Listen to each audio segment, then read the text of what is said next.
Hi friends, కొంతమంది ఎన్నిసార్లు fail అయినా సక్సెస్ అవుతారు ఎందుకో తెలుసా? రామ్ అనే ఒక చిన్న మారి అబ్బాయి కవ్విందాం. ఒకప్పుడు ఒక చిన్న ఆమెలో రామ్ అనే అబ్బాయి ఉండేవారు. అతనికి పరుగు పందెం అంటే చాలా ఇష్టం. కానీ ఎంత ప్రాక్టీస్ చేసినా ఆరి పందేల్లో కూడా గెలవలేకపోయేవారు. జనాలు అతన్ని చూసి నవ్వుంటూ, రామ్, పరుగు నీ వల్ల కాదురా, వేరే ఏదైనా ట్రై చెయ్యి అనేవారు.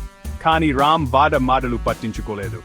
పగలు రాత్రి తేడా లేకుండా పొలాల్లో ఒంటరిగా పరుగు ప్రాక్టీస్ చేసేవాడు.